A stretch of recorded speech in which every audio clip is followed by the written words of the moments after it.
ब्रह्मदेव हंस पर बैठकर ऊपर की ओर जाने लगे और प्रभु विष्णु वरा बनकर नीचे की ओर। किंतु सहस्त्रों वर्षों तक निरंतर चलने के बाद भी न उन्हें महालिंग का आदि मिला और ना ही अंत।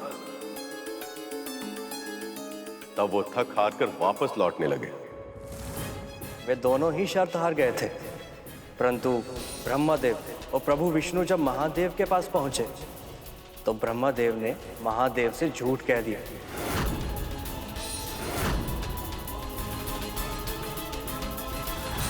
हे अज्ञा, मैंने बहुत प्रयास की, किंतु तब भी मैं आपकी था नहीं पा सका।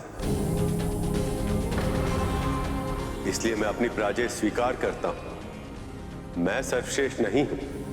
आप और मैं भिन्न नहीं हैं। आप ही में मैं है और मैं ही में आप हूं। कह तो आप ऐसे रहे हैं जैसे आप अथाह हैं, सबसे बड़े हैं, सबसे विशाल हैं, किंतु अब आप अज्ञात नहीं रहे स्तंभ। मैंने आपका प्रथम सिरा देख लिया है।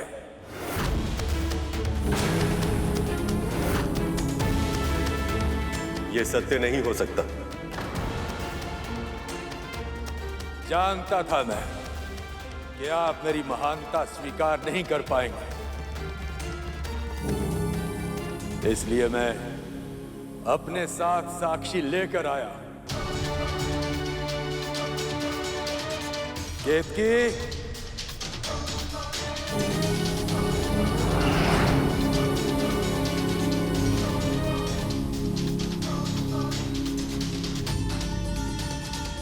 ये केतकी है, वो भूत जिसने स्तंभ का ऊपरी सिरा देखते हुए मुझे देखा था, सबसे ऊपर।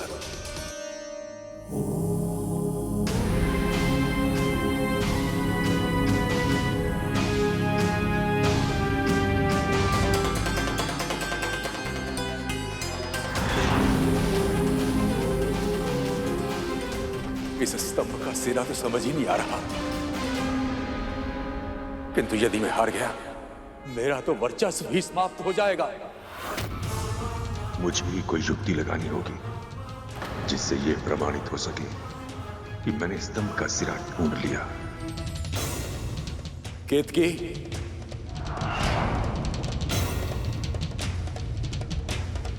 केतकी, मैं तुम्हें अपना साक्षी बना रहा, मेरे साथ चलो। यदि स्तंभ कुछ पूछे तो तुम असत्य कहना। इसके बदले में जो तुम चाहोगी वो सब कुछ मैं दूंगा।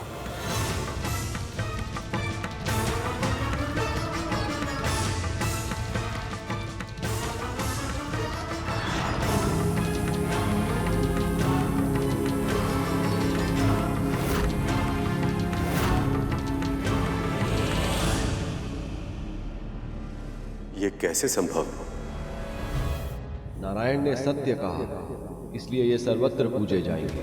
हर काल में, हर स्थान पर विष्णु की पूजा की जाएगी और मेरे आराध्य भी होंगे, क्योंकि सर्वशक्तिमान होकर भी इन्होंने अपना अहंकार त्याग कर अपनी हार स्वीकार की। पर ब्रह्मदेव ने अपना अहंकार नहीं त्यागा और सर्वश्रेष्ठ तथा पूजनीय बनने के लालच में इन्होंने आज सत्य भाषण किया है, इसलिए आज से इनकी पूजा वर्जित होगी। और केतकी, तुमने झूठा साक्ष्य प्रस्तुत किया है, इसलिए आज के बाद तुम्हारा प्रयोग कभी किसी पूजा में नहीं किया जाएगा।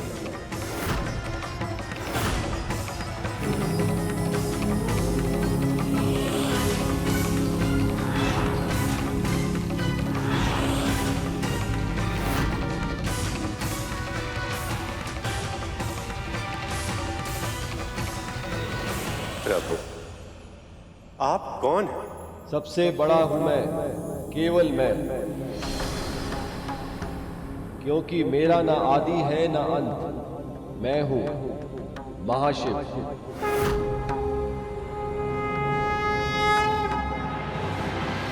तुमने मेरी पूजा वर्जित की, मुझे दंड दिया।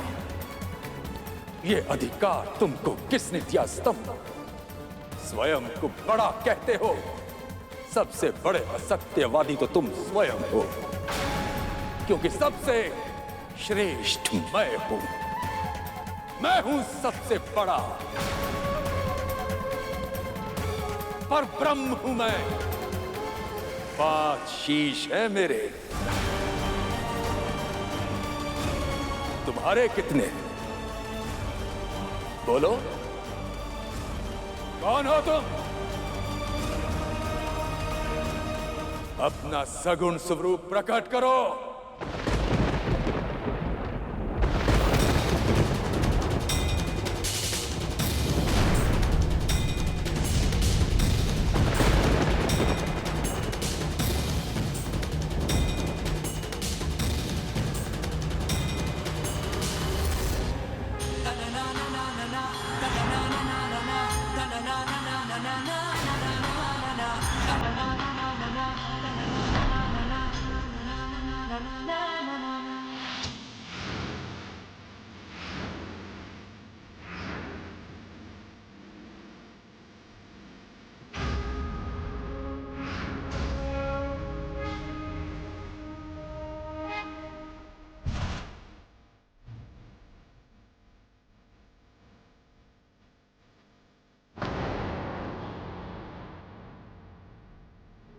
मैं हूं देवों का देव महादेव। एक क्षण के लिए अपना अपमान सह सकता हूं मैं, परंतु तुम्हारा अभिमान भंग करना भी आवश्यक है ब्रह्मदेव। इसलिए अब मैं तुम्हें अपनी शक्ति का परिचय दूंगा और मेरा रुद्र अवतार ही तुम्हारे अहंकार का नाश करेगा, जो काल भैरव कहलाएगा।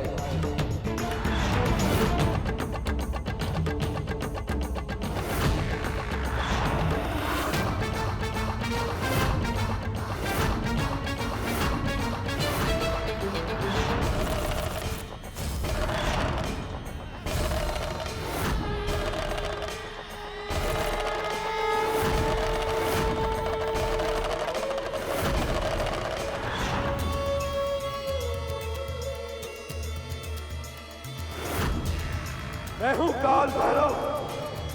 अहंकार का भक्षण करता हूं मैं।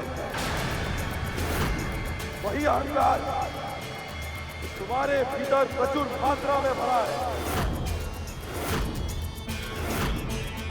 और सृष्टि के जनक को अहंकार शोभा नहीं देता। उसी अपराध का दंड दूंगा तुम्हें मैं।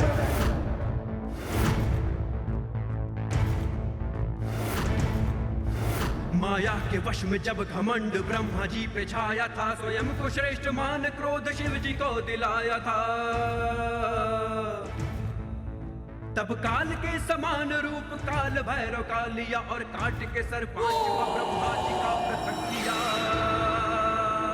ओम नमः शिवाय, ओम नमः शिवाय, ओम नमः शिवाय, ओम नमः शिवाय, ओम नमः शिवाय, ओम नमः शिवाय। महादेव ने अहंकारी ब्रह्मदेव को दंड देकर उन्हें पर ब्रह्म की उपाधि से वंचित कर दिया और ब्रह्मदेव के पद को ऐसा बना दिया कि उस पर सदा के लिए कभी भी कोई आसीन नहीं रहता। हर महाकल्प के अंत में ब्रह्मा बदल जाते हैं। वर्षों तक तपस्या, ध्यान और त्याग करने के बाद ही ऐसा ज्ञान मिलता है जिससे कोई ब्रह्मा के स्थान को प्राप्त कर सके। जिस रात महादेव ने अपने अरूप रूप में प्रभु विष्णु और ब्रह्मदेव को सबसे पहले दर्शन दिए थे, उसी रात को शिवरात्रि के रूप में मनाया जाता है। उस दिन उपवास रखकर पूरी रात जागरण करके शिव का ध्यान करने वालों को उनका विशेष आशीर्वाद प्राप्त होता है। तो ये है शिवरात्रि का महत्व। परंतु गुरुदेव, महादेव के बारे में ये सब जानकर क्या बाल गणेश ने उन्हें पहचान लिया? नंदी की आशा तो यही थी। अब समझ आई तुम्हें हमारे महादेव के क्रोध की गंभीरता। जैसे उन्होंने काल भैरव का रूप लेके ब्रह्मदेव को दंड दिया था, उसी तरह मैं तुम्हें दंड दूंगा। इसका आत्मविश्वास ब्रह्मदेव का शीश काटा होगा, पर मेरी एक उंगली को हानि नहीं पहुंचा सकते तुम। अगर अपना हित प्यारा है तो जाओ यहाँ से, वापिस लौट जाओ।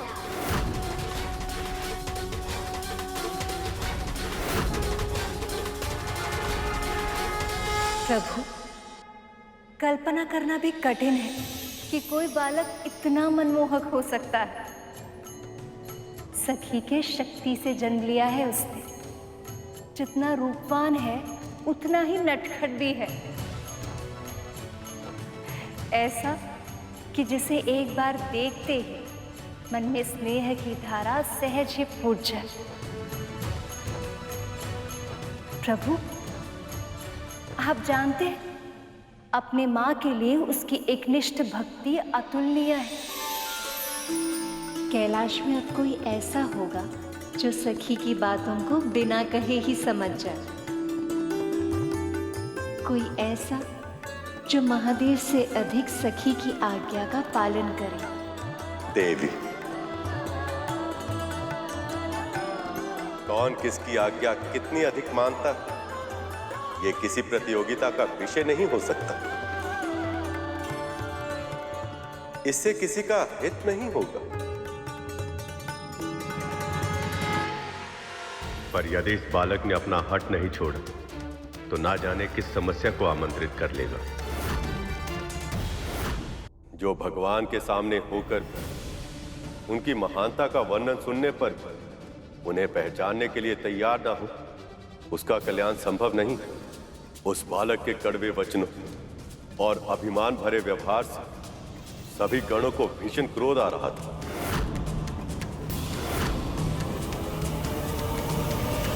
बस करो बालक, बंद करो ये खेल।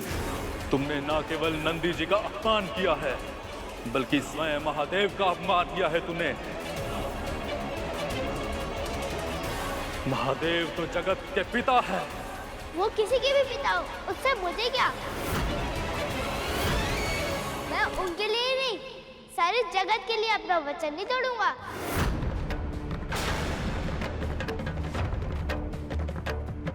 अबोध, उनकी कथा सुनकर भी तुम उन्हें पहचान नहीं पाए। पल भर में तुम्हें भस्म कर सकते हैं वो। तुम निरंतर उनका अपमान किए जा रहे हो। हमारे स्वामी हैं वो। इस संपूर्ण जगत में ऐसा कौन है जो उन्हें रोकने का सामर्थ्य करे।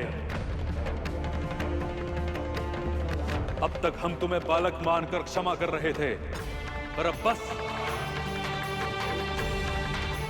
तुम सीधी तरह नहीं मानोगे तो हम तुम्हें बांध कर यहां कोने में बिठाकर अंदर चले जाएंगे।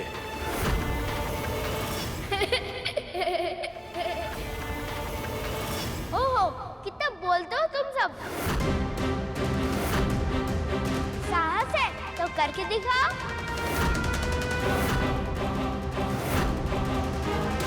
अब तुम्हें दंड देना ही होगा।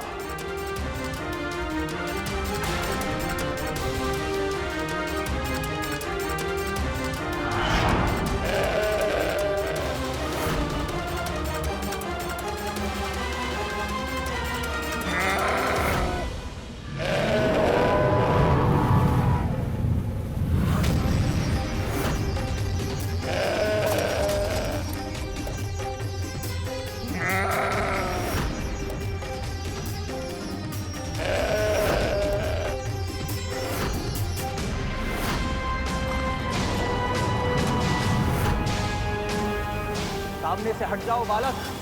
श्रृंगी की टक्कर तुम सहन नहीं कर पाओगे।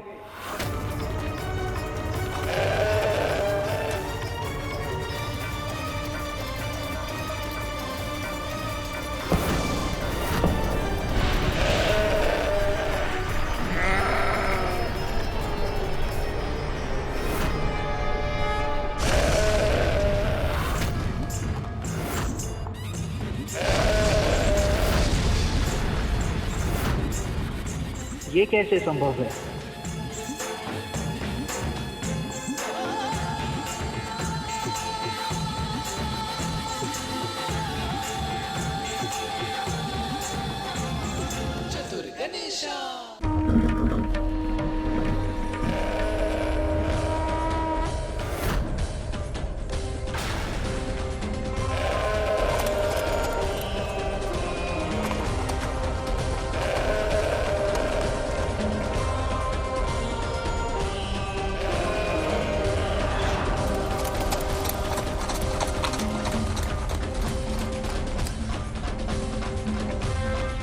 ये बालक तो शिवगण से ही युद्ध करने लगा।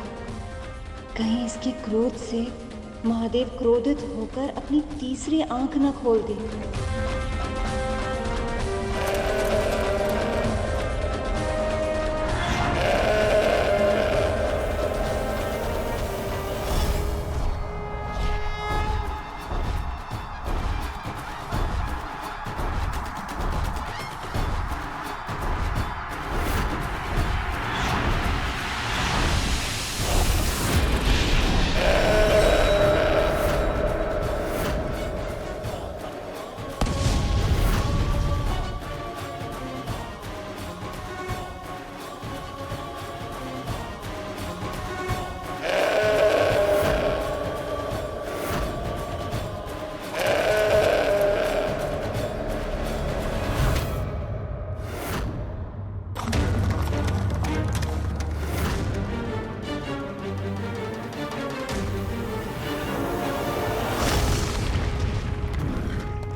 यदि इस बालक ने श्रृंगी के सींग तोड़ दिए तो उनकी मृत्यु हो जाएगी।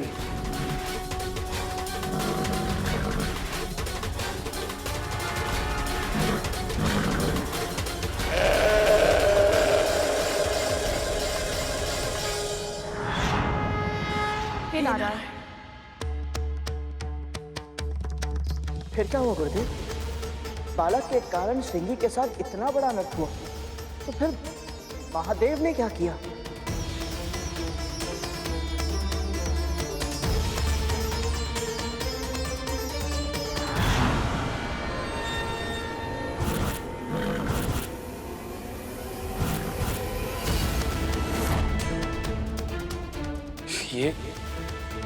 ये आभास कैसा? कुछ तो अनुचित हो रहा है। और क्या?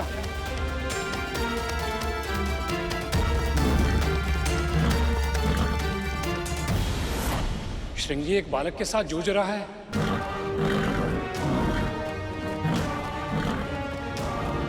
और इस बालक में तो श्रृंगी से अधिक शक्ति है।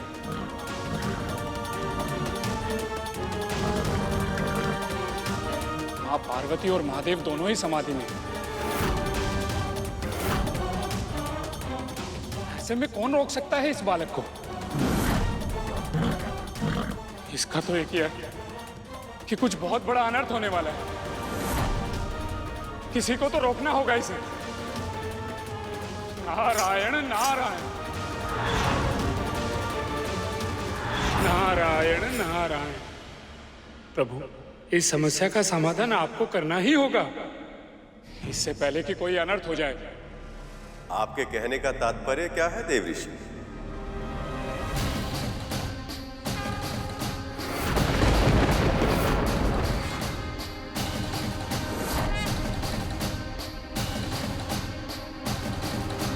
क्या माँ पार्वती का पुत्र सच में बहुत विशेष है? वो संसार के सभी बालकों के गुणों को अपनी कल्पनाओं के सांचे में ढालकर उसका सृजन किया है माँ ने।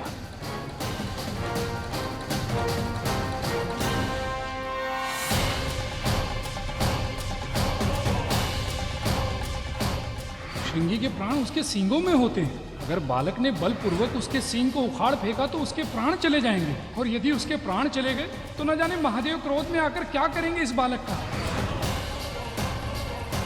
वो इतना स्नेहशील, निर्दोष है, ऐसा कैसे कर सकता है?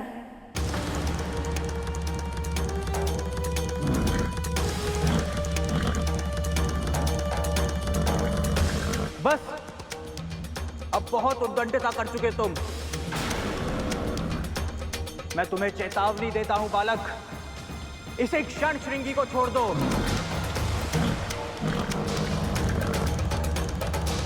कितना समझाता मैंने तुम सभी को, पर तुमने मेरी एक भी नहीं सुनी। तो फिर अब मैं तुम्हारे वचन का मान क्यों रखूं भला?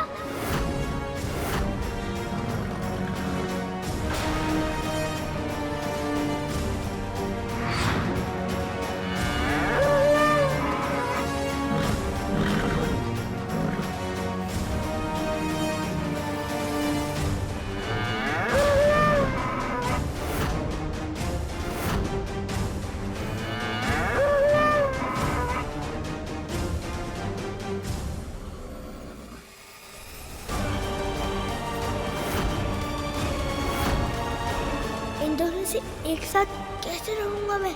मुझे श्रृंगी के सिंगों को तोड़ना होगा। कहीं ये बालक श्रृंगी के प्राण न हर ले, अन्यथा न जाने इसका क्या परिणाम होगा।